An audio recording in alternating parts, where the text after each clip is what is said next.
Assalamualaikum warahmatullahi wabarakatuh. Puji syukur marilah kita panjatkan kehadirat Allah Subhanahu wa Ta'ala, karena atas limpahan rahmat dan karunia-Nya sampai saat ini kita masih diberikan kesehatan oleh-Nya. Salawat dan salam semoga tetap tercurah limpah kepada junjungan kita Nabi Muhammad SAW, kepada keluarganya, sahabatnya, dan tak lupa kepada kita termasuk umatnya. Amin.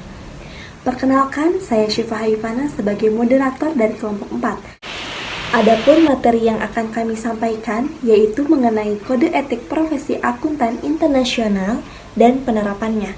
Untuk mengefisienkan waktu, langsung saja kita beranjak kepada sesi pembacaan materi. Nama saya Rizky Rahmawati. Saya di sini akan membahas tentang pengertian etika akuntansi internasional.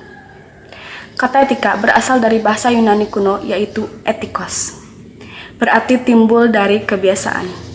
Maksudnya adalah suatu di mana dan bagaimana cabang utama filsafat yang mempelajari nilai atau kualitas yang menjadi studi mengenai standar dan penilaian moral. Etika mencakup analisis dan penerapan konsep seperti benar, salah, baik, buruk, dan tanggung jawab. Etika merupakan refleksi kritis dan rasional mengenai nilai dan norma yang menyangkut bagaimana manusia sebagai manusia harus hidup baik dan masalah-masalah kehidupan manusia dengan mendasarkan pada nilai dan norma-norma moral yang umum diterima. Sementara itu, Iqbal, Melser, dan Elmalah mendefinisikan akuntansi internasional sebagai akuntansi untuk transaksi antar negara, perbandingan prinsip-prinsip akuntansi di negara-negara yang berlainan, dan harmonisasi standar akuntansi di seluruh dunia. Suatu perusahaan mulai terlibat dalam akuntansi internasional pada saat perusahaan tersebut melakukan transaksi ekspor atau impor, kontrak manajemen, pemakaian lisensi, dan investasi. Sehingga dapat disimpulkan bahwa etika akuntansi internasional adalah sekumpulan aturan mengenai prinsip-prinsip dan nilai kegiatan transaksi dalam akuntansi yang berlaku di berbagai negara. Perkenalkan, nama saya Ruli dengan NIM 201706100072. Di sini saya akan melanjutkan pemaparan materi yang akan saya bahas, yaitu tentang Kode Etik Profesi Akuntan Internasional. Dalam perumusan kode etik akuntan di dunia internasional, salah satu menjadi masalah yang ada yaitu budaya mempengaruhi apa yang dianggap etis dalam suatu masyarakat. Sementara kita ketahui bahwa berbagai macam budaya di seluruh dunia. Berbagai asosiasi profesi akuntan di seluruh dunia mencoba merumuskan standar etika yang dapat digunakan secara global. IFAC sebagai Asosiasi Profesi Akuntan Internasional melalui badannya yaitu International Accountant Education Standard Board atau IAESB menerbitkan kode etik yang bernama Code of Ethics for Professional Accountants. Kode etik ini pertama kali diperkenalkan pada tahun 2008 sebagai bagian dalam Handbook of International Standard on Auditing, Assurance, and Ethic Pronouncement. Kode etik ini pertama kali mengalami revisi pada tahun 2009 dan terakhir pada tahun 2010. Code of Ethics for Professional Accountants ini terbagi menjadi 3 bagian, yaitu yang pertama, prinsip dasar etika. Di dalam prinsip dasar etika, ada beberapa prinsip yang harus kita ketahui. Yang pertama yaitu integritas. Prinsip integritas mewajibkan semua akuntan profesional bersikap lugas dan jujur dalam semua hubungan profesional dan hubungan bisnisnya. Integritas juga berarti berterus terang dan untuk selalu mengatakan yang sebenarnya. Yang kedua yaitu objektivitas. Prinsip objektivitas mewajibkan seluruh akuntan profesional tidak membiarkan bias, benturan kepentingan, atau pengaruh tidak sepantasnya dari pihak lain yang dapat mempengaruhi atau mengurangi pertimbangan profesional atau bisnisnya. Yang ketiga yaitu kompetensi dan kehati-hatian profesional. Prinsip kompetensi dan kehati-hatian profesional mewajibkan setiap akuntansi untuk melakukan hal berikut. Yang pertama yaitu memelihara pengetahuan dan keahlian profesional yang dapat dibutuhkan untuk menerima klien. Yang kedua yaitu bertindak cermat dan tekun sesuai dengan standar teknis dan profesional yang berlaku untuk memberikan jasa profesional. Yang keempat yaitu kerahasiaan.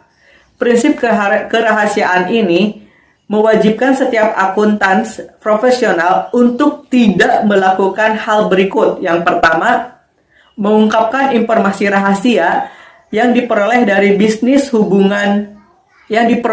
hubungan profesional dan hubungan bisnisnya kepada pihak lain. Yang kedua yaitu menggunakan informasi rahasia yang diperoleh dari hubungan profesional dan hubungan bisnisnya untuk kepentingan pribadi atau pihak ketiga. Yang kelima yaitu perilaku profesional. Prinsip perilaku profesional mewajibkan setiap akuntan profesional untuk mematuhi ketentuan hukum dan peraturan yang berlaku, serta menghindari setiap perilaku yang akuntan profesional tahu atau seharusnya tahu yang dapat mengurangi kepercayaan pada profesi. Code of Ethics for Professional Accountant yang kedua yaitu akuntan profesional di praktik publik. Dan yang terakhir, yang ketiga, yaitu akuntan profesional di bisnisnya. Perkenalkan, nama saya Sinta Haryati, NIM 2017-06-151. Di sini saya akan menjelaskan tentang profesi akuntansi internasional, yaitu yang pertama, CPA adalah gelar bagi yang telah lulus dari Uniform Certified Public Accountant Examination dan telah menempuh pendidikan di beberapa negara. Seorang yang telah lulus ujian tetapi belum memenuhi persyaratan pengalamannya maka belum diizinkan sebagai CPA aktif. Di beberapa negara AS lainnya hanya CPA yang dapat memberikan pendapat terhadap laporan keuangan.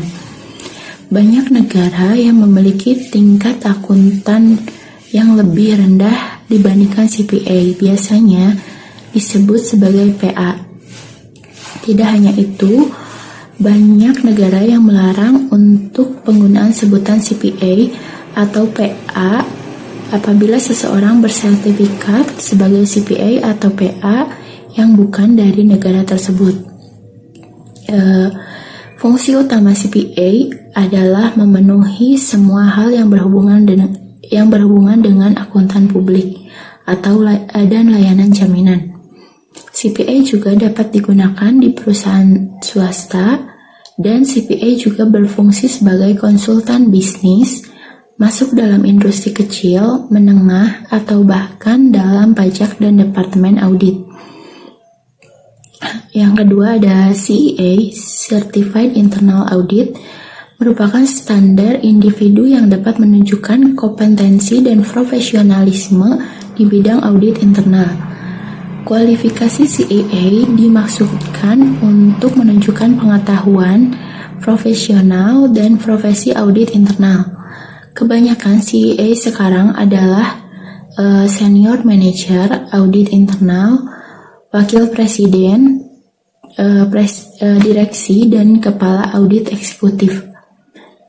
Yang ketiga ada CGA, Certified General Accountant. CGA adalah sebutan untuk profesional yang memiliki kegiatan di bidang keuangan, perpajakan, strategi bisnis, audit, manajemen, dan kepemimpinan bisnis. Seorang CGA harus memenuhi syarat pendidikan, pengalaman, dan tes yang diberlakukan secara teratur oleh CGA Kanada. Para CGA bekerja di seluruh bidang industri di dunia, perdagangan, keuangan, pemerintah, praktek umum, dan sektor nirlaba. Yang keempat ada CA, Chartered Accounting, adalah lembaga profesional pertama yang dibentuk oleh para akuntan. Awalnya didirikan di negara Inggris pada tahun 1854. CA bekerja di semua bidang bisnis dan keuangan. Beberapa CA malah terlibat dengan praktek umum dan yang lainnya bekerja di perusahaan swasta dan ada pula yang dipekerjakan oleh badan pemerintah. Karakter Accounting Institute mengharuskan kepada semua anggotanya untuk melakukan pengembangan profesional agar dapat tetap berada di urutan terdepan dibanding lembaga lainnya. Nah, materi selanjutnya yaitu tentang diversitas dalam praktik akuntansi. Nah, sistem akuntansi yang digunakan di seluruh dunia sangatlah berbeda tentunya. Hal ini disebabkan oleh beberapa alasan seperti alasan struktural dan budaya. Nah, pemindaian cepat dari sebuah sistem akuntansi yang digunakan di negara yang berbeda akan mengungkap bahwa sistem akuntansi mereka berbeda karena alasan struktural. Seperti ketersediaan modal, terus struktur kepemilikan dari perusahaan lokal. Selain itu, karakteristik budaya juga mempengaruhi sifat sistem akuntansi. Hal ini dijelaskan oleh Gray oleh faktor budaya. Kita bermaksud memahami sejauh mana suatu masyarakat tertentu mungkin lebih atau kurang konservatif secara alami atau lebih atau kurang transparan. Nah, keanekaragaman dalam praktik akuntansi menyebabkan masalah besar bagi investor dan perusahaan itu sendiri. Terlepas dari banyak kekurangan dalam pelaporan keuangan dan seluruh yang berbeda di dalam investor dapat memperoleh informasi tentang perusahaan. Penelitian tetap menunjukkan bahwa rekening yang diaudit tetap menjadi sumber informasi yang sangat penting bagi investor di berbagai negara.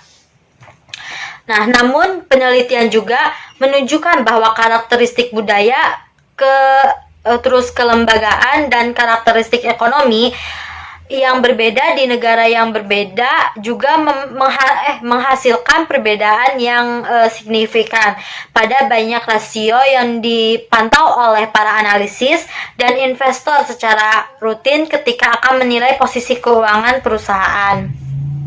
Nah, sementara itu, keragaman akuntansi juga menyebabkan masalah bagi perusahaan. Nah, seperti yang pertama, menciptakan masalah operasional pada pasar modal maupun penanaman modal. Nah, sebagai contoh, yaitu seseorang memiliki implikasi besar untuk menentukan kerakyatan kredit perusahaan asing. Jika ia tidak dapat menentukan apakah sebuah perusahaan asing akan dapat membayar utang, maka ia mungkin tidak akan melakukan ekspor pada perusahaan tersebut. Nah, yang kedua yaitu perjanjian licensing dan franchising. Perbedaan dalam praktik akuntansi membuat perusahaan sulit untuk menentukan keandalan dan kemampuan pemegang lisensi yang potensial dan merumitkan sistem informasi manajemen yang diperlukan untuk memantau kinerja kontrak. Nah, yang terakhir yaitu Foreign Direct Investment atau FDI. Perbedaan dalam praktik akuntansi menimbulkan kesulitan dalam menilai posisi keuangan, target pengambilan alih yang potensial, dan kesulitan dalam menafsirkan laporan keuangan pesaing asing. Seperti yang sudah kita ketahui bahwa IASC atau International Accounting Standard Committee atau yang saat ini disebut dengan IASB ini memiliki tujuan untuk merumuskan dan mempublikasikan standar akuntansi dalam penyajian laporan keuangan serta memfasilitasi konsultasi internasional dalam perihal perbedaan standar akuntansi guna memajukan penyatuan standar internasional. Nah, dalam rangka mencapai tujuan tersebut, maka IASB yang merupakan salah satu badan dari IFAC membentuk satu set standar akuntansi yang berkualitas tinggi yang nantinya akan digunakan oleh seluruh pasar modal yang ada di dunia. IFRS saat ini membentuk dasar akuntansi di lebih dari 100 negara, sehingga satu persatu negara menerapkan dan menggunakan standar akuntansi internasional tersebut. Akuntansi internasional ini memiliki manfaat baik bagi investor maupun perusahaan. Manfaat ini diantaranya membuat investor memiliki saham di perusahaan di berbagai negara, sehingga memperluas jangkauan peluang investasi. Lalu meningkatkan peluang investasi modal yang potensial. Nah, jadi dapat disimpulkan bahwa standar akuntansi internasional ini menguntungkan negara karena menghasilkan standar akuntansi yang diakui secara internasional, karena ada persyaratan untuk lembaga nasional yang menetapkan standar tersebut. Perkenalkan, nama saya Utsun Siti Aisyah. Di sini saya akan membahas mengenai konvergensi dan harmonisasi standar akuntansi. Nah, hampir sebagian di negara dunia ini sudah menerapkan konsep standar akuntansi, dan mereka pun beralih kepada standar akuntansi internasional. Hal ini diakibatkan karena adanya perkembangan ekonomi dunia yang tampak dari perdagangan bebas antar negara dan munculnya perusahaan-perusahaan multinasional, sehingga berpengaruh pada kebutuhan akan harmonisasi atas suatu standar yang berlaku di seluruh dunia ini. Nah, harmonisasi ini menyatakan proses dalam peningkatan kapabilitas atau kesesuaian praktek akuntansi terhadap penentuan batasan-batasan besar praktik-praktik yang beragam. Standar harmonisasi ini tidak terlepas dari konflik logika dan dapat meningkatkan daya banding informasi keuangan yang bersumber dari berbagai negara di seluruh dunia ini. Nah, secara singkatnya, harmonisasi standar akuntansi ini dapat diartikan bahwa suatu perusahaan tidak akan mengikuti secara penuh standar yang ditetapkan oleh internasional, namun hanya akan menyesuaikan terhadap standar tersebut tanpa adanya pertentangan peraturan. Nah, selain itu, akhir-akhir ini sejumlah perusahaan yang memperoleh tambahan dana dari luar negara dan para investor yang berusaha untuk melakukan diversifikasi investasi secara internasional ini menghadapi beberapa kendala, yakni perbedaan nasional dalam hal akuntansi, pengungkapan, dan audit. Nah, di sini ada harmonisasi akuntansi mencakup beberapa hal. Yang pertama yaitu standar akuntansi yang berkaitan dengan pengukuran dan pengungkapannya. Yang kedua yaitu pengungkapan yang dibuat oleh perusahaan-perusahaan publik yang berhubungan dengan adanya surat berharga dan pencatatan terhadap bursa efek. Yang ketiga ada standar audit. Nah, sedangkan itu konvergensi dalam standar akuntansi dan dalam konteks standar internasional ini berarti nantinya ditujukan hanya akan ada satu standar saja. Nah, satu standar ini yang nantinya kemudian akan berlaku untuk menggantikan standar yang tadinya dibuat dan dipakai oleh negara itu sendiri. Sebelum adanya konvergensi standar ini, biasanya terdapat perbedaan antara standar yang dibuat dan dipakai di negara tersebut dengan standar internasional. Konvergensi standar akan menghapus perbedaan tersebut secara perlahan-lahan dan secara bertahap, sehingga nantinya tidak akan ada lagi perbedaan antara standar negara tersebut dengan standar yang berlaku secara internasional. Selanjutnya yaitu standar pendidikan internasional. Standar pendidikan internasional merupakan salah satu statement membership obligation yang wajib dipatuhi oleh Ikatan Akuntan Indonesia atau IAI sebagai anggota IFAC. Standar membership obligation mengatur tentang kewajiban anggota IFAC terkait dengan standar pendidikan internasional bagi profesi akuntan dan pernyataan lain yang dikeluarkan oleh International Accounting Education Standard Board atau IAESB, IFAC. Dalam hal tanggung jawab pengembangan pendidikan dan pelatihan berada pada pihak ketiga. Anggota IFAC berkewajiban mendorong pihak tersebut untuk memasukkan atau menyelaraskan dengan elemen yang tercantum dalam pernyataan yang dikeluarkan oleh IAESB. Pernyataan dan standar pendidikan internasional yang dikeluarkan oleh IFAC diterbitkan untuk membangun benchmark global pendidikan dan pengembangan akuntan profesional. Standar ini didesain untuk menjadi panduan utama bagi anggota IFAC yang secara umum bertanggung jawab atas dibangunnya atau diimplementasikannya standar dan persyaratan pendidikan yang berlaku di negaranya. Standar ini memberikan kerangka dasar yang sangat penting bagi semua pihak yang berkepentingan atas tersedianya kinerja yang berkualitas tinggi dari seorang akuntan profesional. Selanjutnya yaitu pernyataan yang dikeluarkan oleh IAESB. IAESB mengembangkan standar pendidikan yang merupakan elemen-elemen esensial menyangkut proses dan konten pendidikan dengan tujuan agar proses pendidikan yang dilakukan oleh anggota IFAC dapat diterima oleh masyarakat internasional. Pernyataan yang dikeluarkan oleh IAESB meliputi International Education Standard atau IESS. Yang kedua yaitu Discussion Papers and Studies International Education Guidelines atau IEGS. Dan yang ketiga yaitu International Education Papers atau IEPS.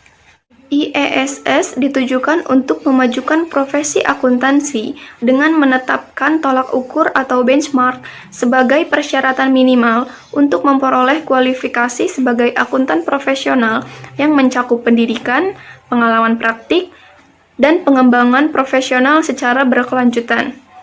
Perlu dipahami bahwa IESS membangun elemen utamanya, misalnya materi, metode, dan teknik, di mana program pendidikan dan pengembangan diharapkan memiliki potensi untuk diakui, diterima, dan diaplikasikan secara internasional. IEGS menginterpretasikan, mengilustrasikan, dan memperluas materi yang terkait dengan IESS, dan memberi masukan dan panduan bagaimana mencapai persyaratan yang diatur dalam IESS. Selanjutnya yaitu IEPS, mengembangkan diskusi atau debat mengenai isu-isu, temuan-temuan terkini, atau menjelaskan situasi yang berhubungan dengan isu pendidikan dan pengembangan yang mempengaruhi profesi akuntansi. Selanjutnya yaitu IES 1 atau Entry Requirement to a Program of Professional Accounting Education. Secara fundamental, kualitas suatu profesi tidak dapat dijaga dan dikembangkan apabila seseorang yang akan memasuki profesi tersebut adalah orang yang tidak siap untuk memenuhi standar yang diwajibkan. Itu sebabnya profesi harus menentukan kualitas terbaik bagi seseorang yang akan memasuki pendidikan akuntansi. Dalam IES 1 diuraikan persyaratan awal untuk memasuki pendidikan profesional akuntansi, sebaiknya yang tidak setara dengan persyaratan untuk memasuki program tingkat universitas atau ekuivalennya. Starting point program profesional akuntansi ini dapat bermacam-macam. Beberapa program dimulai pada postgraduate level, program yang lain dimulai pada immediate post-secondary level atau sebagian lagi pada higher education level di bawah undergrad degree. Terus selanjutnya yaitu IES 2 atau Content of Professional Accounting Education Program.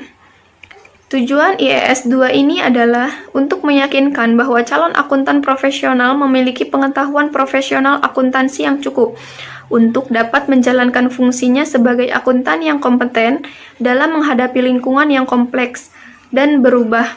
Standar ini menentukan muatan pengetahuan yang dipersyaratkan, yang terdiri dari 3 bidang pengetahuan utama, yaitu yang pertama accounting, finance, and related knowledge. Yang kedua yaitu organization and Business Knowledge. Dan yang ketiga yaitu Informasi Teknologi Knowledge and Competence. Studi profesional akuntansi sebaiknya merupakan bagian dari program pre-kualifikasi akuntan profesional. Studi ini sebaiknya cukup panjang dan cukup intensif sehingga calon akuntan mendapatkan pengetahuan profesional yang dipersyaratkan untuk memenuhi kompetensinya. Komponen pengetahuan profesional akuntansi pada program prekualifikasi ini sebaiknya terdiri dari paling tidak 2 tahun full-time study. Selanjutnya yaitu IES 3, Professional Skill Content. IES 3 mengatur tentang keahlian profesional serta pendidikan umum bagi akuntan profesional. Seseorang yang berminat untuk menjadi akuntan yang profesional sebaiknya memperoleh keahlian sebagai berikut. Yang pertama yaitu intellectual skill. Yang kedua adalah technical and functional skill. Yang ketiga adalah personal skill. Yang keempat adalah interpersonal and communication skill.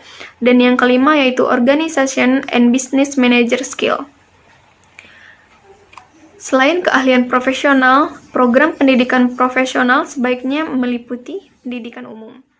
Saya Wita Rosita dengan NIM 2017 06 10 10 6. Saya berdiri di sini akan melanjutkan materi sebelumnya yaitu tentang Standar Pendidikan Internasional IPES.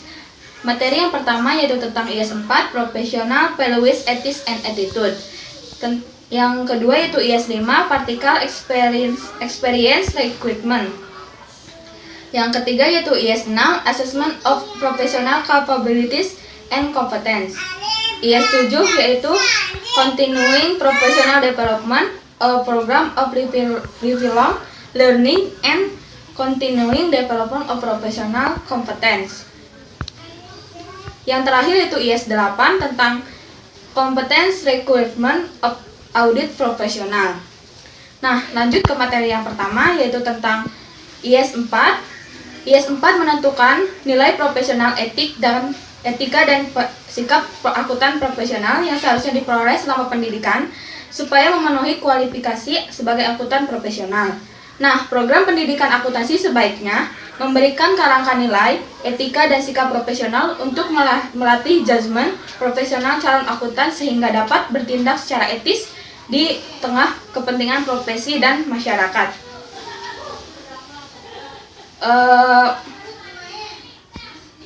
Nilai dan sikap yang diajarkan sebaiknya meliputi komitmen bagi kepentingan publik dan sensitivitas atas tanggung jawab sosial, pengembangan berkelanjutan dan belajar seumur hidup, melakukan kepercayaan, tanggung jawab, kecepatan waktu, respek dan kehormatan serta hukum pada regulasi. Nah, lanjut materi yang kedua yaitu tentang IES 5. IES 5 mempersyaratkan suatu periode pengalaman praktis dalam melaksanakan pekerjaan sebagai bagian dari program perkualifikasi akuntan profesional. Dalam periode ini sebaiknya cukup panjang dan intensif sehingga calon akuntan dapat menunjukkan bahwa mereka telah mendapatkan pengetahuan, keahlian, nilai, etika, dan sikap profesional. Akuntan yang kompeten sebaiknya pengalaman praktis itu selama 3 tahun. Dengan melalui pengawasan dan mentoring pengalaman, praktis dilakukan oleh profesional atau regulator untuk memastikan bahwa pengalaman praktis yang dapat calon akuntan dapat diterima. Lanjut kepada materi yang ketiga yaitu tentang IES 6. IES 6 di sini menjelaskan bahwa persyaratan penilaian akhir kapabilitas dan kompetensi calon akuntan sebelum dinyatakan sebagai akuntan memenuhi kualifikasi yang disyaratkan kapabilitas dan kompeten calon akuntan seharusnya secara formal dinilai oleh asosiasi profesi atau regulator dengan masukan dari profesi. Secara signifikan, penilaian ini harus dicatat atau dan pengujian ini pemahaman dasar pengetahuan teori serta prakteknya. Lanjut pada materi yang selanjutnya itu tentang IES 7. Dalam IES 7, profesi diharuskan untuk mempromosikan kepentingnya pengembangan berkelanjutan kompetensi akuntan dan komitmen untuk belajar seumur hidup bagi seluruh akuntan profesional. Seluruh akuntan profesional harus bekerja di sektor apapun, diwajibkan untuk mengembangkan dan menjaga kompetensi profesional mereka sesuai dengan pekerjaan dan tanggung jawab profesionalnya. Pelaksanaan pengembangan profesional berkelanjutan ini dapat dilakukan melalui 3 jenis pendekatan. Yang pertama yaitu input based approach, yang kedua output based approach, dan yang ketiga combination approach. Nah, yang pertama itu kan input based approach. Input based approach adalah menentukan jumlah tertentu aktivitas pembelajaran yang dipertimbangkan secara tepat untuk dapat mengembangkan dan menjaga kompetensi akuntansi. Yang kedua yaitu output based approach, dengan mewajibkan akuntan untuk menunjukkan bahwa mereka telah mengembangkan dan menjaga kompetensinya.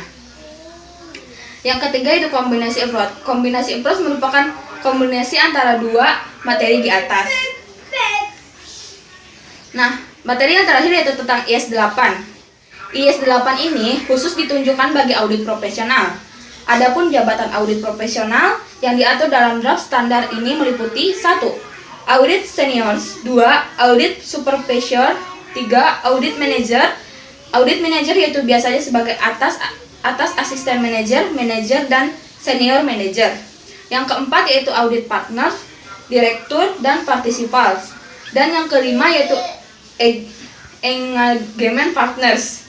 Nah, standar spesifik yang disarankan untuk memenuhi kompetensi pada para audit, tetapi juga menjaga kepercayaan publik pihak ketiga lainnya terhadap audit laporan keuangan. Tambahan pengetahuan tersebut meliputi 3 bidang, yaitu financial statement audit, financial accounting and reporting, dan yang terakhir yaitu informasi teknologi. Nama saya Yusfira Nur Azizah dengan nomor NIM 2017-06100073. Selanjutnya, saya akan membahas mengenai penerapan etika profesi akuntansi internasional. Nah, di mana saya akan mengulas sebuah fakta. Fakta ini diambil dari sebuah skripsi, di mana yang bertujuan untuk mengetahui secara real bagaimana praktik penerapan laporan akuntansi atau laporan keuangan sesuai IFRS pada PT Garuda Airlines Indonesia atau PTGA. Nah, PTGA ini merupakan sebuah BUMN yang bergerak di bidang jasa penerbangan dan merupakan maskapai terbesar di Indonesia. Alasan saya memilih PT Garuda Airlines Indonesia ini karena GA sendiri sudah menerapkan atau mengaplikasikan IFRS pada laporan keuangannya. Selain itu, PT Garuda Airlines Indonesia ini merupakan sebuah perusahaan penerbangan nasional yang berstandar internasional dan sangat berpengaruh bagi Indonesia mengingat servis yang memuaskan dan pemberian rasa aman selama terbang. Keeksistensian GA tersebut sudah tidak diragukan lagi. Selanjutnya yaitu alasan terakhir karena GA merupakan perusahaan yang sudah dianggap matang dan selalu dijadikan percontohan untuk perusahaan penerbangan lainnya dalam melakukan pengelolaan keuangan maupun laporan keuangan yang berstandar nasional, berstandar internasional, di mana kegiatan tersebut bisa dijadikan sebagai kompetitif bagi perusahaan PT Garuda Airlines Indonesia sendiri. Kenyataan bahwa GA bukan merupakan perusahaan publik. Alasan GA melakukan atau mengadopsi IFRS dalam laporan keuangan perlu dipertanyakan.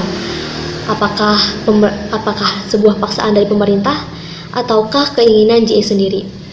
Nah, dari hasil wawancara seorang penyusun skripsi dengan beberapa orang di bagian keuangan, baik di GA Semarang maupun GA Jakarta, dapat menghasilkan bahwa pengadopsian IFRS pada GA sendiri itu melakukan atas keinginan sendiri. Nah, berarti pengadopsian IFRS pada perusahaan GA sendiri ini bukan merupakan paksaan dari pemerintah. Dengan adanya keputusan pemerintah tentang kewajiban melakukan adopsi IFRS, tentu GA merasa terbantu. Dan karena tentu pengadopsian IFRS di Indonesia tidak akan terasa sulit karena pemerintah Indonesia sendiri mendukung dengan adanya hal tersebut. Pihak GA merasa perlu IFRS dijadikan sebagai pedoman dalam pembuatan laporan keuangan karena pada IFRS sendiri terdapat chapter di mana chapter tersebut mengatur tentang perlakuan akuntansi pada jasa penerbangan. GA sendiri merasa terbantu dalam adanya IFRS karena adanya pedoman dalam pembuatan laporan akuntansi dengan jelas. Dari kasus tersebut dapat disimpulkan bahwa PT Garuda Airlines Indonesia sendiri memiliki inisiatif untuk mengubah sistem akuntansi berstandar internasional atau biasa disebut dengan IFRS. Hal ini dikarenakan pangsa pasar GA sudah merambah ke dunia internasional, sehingga mereka pun memiliki tanggung jawab dalam melakukan pelaporan keuangan dengan standar internasional pula. Dengan begitu, laporan keuangan dan kinerja GA bisa diakui secara internasional.